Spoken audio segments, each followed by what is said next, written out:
Dom Estevão, me conta a história desse altar do Mosteiro de São Bento. Bem, esse altar faz parte do projeto original da igreja, né? Ele foi concebido segundo uma inspiração que tem origem em Bizâncio e mais proximamente em Ravenna. E é um altar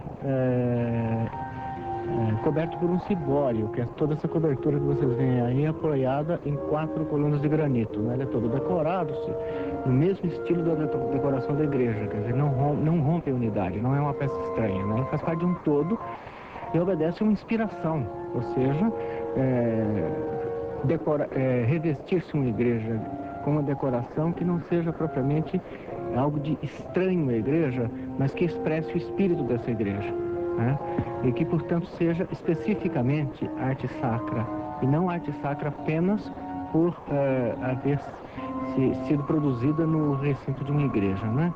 Ele é todo de granito, e vocês encontram, por exemplo, um modelo remoto desse mesmo altar na igreja de Sant'Ambrogio, em Milano, né? Outra coisa que chama muito a atenção da gente que vem aqui à igreja de São Bento são essas pinturas. Essas pinturas são originais desde a época? Elas são originais, né? Elas são expressivas de uma escola que teve uma duração muito breve, né? Entre o final do século e praticamente a decoração dessa igreja, que é da escola do mosteiro alemão de Boiron, né? Eles fizeram, segundo eles, a arte sacra seria algo de específico, que a distinguiria de qualquer outra arte, né? Ela se assinalaria por constituir-se em um discurso teológico. Essa inspiração é bizantina, isso não é latino, é grego. Ou, na melhor das hipóteses, é muito mais grego do que latino. Nesse sentido, vocês podem notar que motivos gregos e mesmo orientais podem encontrar-se decorando a igreja, né? Agora, a parte de cima nunca foi refeita? Não. A parte de cima que eu me lembre, nem mesmo quando da restauração da obra do metrô precisou ser mexida, né? Evidentemente, tudo isso tem que ser estudado, né?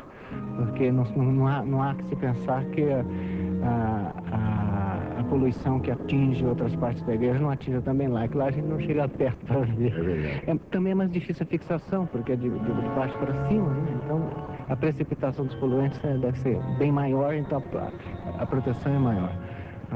Outra coisa também que os visitantes notam são os apóstolos, os 12 apóstolos de um tamanho realmente que eu nunca vi em lugar nenhum, apesar de ter visitado já inúmeras igrejas, às vezes que tenho a oportunidade de sair do país. Os apóstolos vieram com a igreja? Não, eles são posteriores. Eles foram, segundo a opinião de alguns especialistas em arte sacra e iconografia, eles foram muito bem concebidos, porque eles foram concebidos de forma a se integrar na igreja.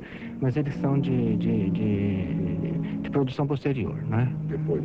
Foram de produção posterior. É possível que o seu antigo professor de latim, Dom Afonso Nícelo, tenha sido o intermediário da instalação deles aqui, eu não tenho certeza. Aliás, o pessoal do Vale Tudo não sabe, mas eu fui interno no Colégio São Bento durante 4 anos, e ainda depois tive a oportunidade de ficar 1 ano no externato aqui.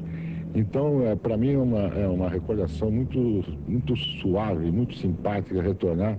Não que eu nunca mais tenha vindo aqui, já vim outras vezes, às vezes passo até pelo largo, venho aqui meditar um pouco, mas saber desses detalhes que no instante que eu estudava aqui, eu jamais, por exemplo, tomei conhecimento dos sínodos, tomei conhecimento do relógio, da história do órgão, ajudei muito a missa aqui nesse altar-mor, fui até crismado nesse altar-mor. E uma outra curiosidade que me chama a atenção aqui são os vitrais. Os vitrais obedecem às normas gerais de constituição de vitrais, né? Eles originariamente deveriam destinar-se à iluminação, tá?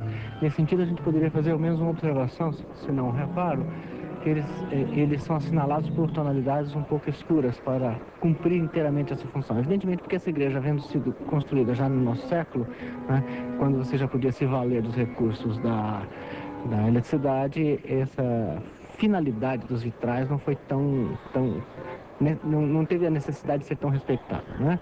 Mas, evidentemente, quando São Paulo era uma cidade bem mais desbloqueada, não havia todos esses prédios, a irradiação de luz e de cor para dentro e para fora deveria realmente ter um realce muito maior para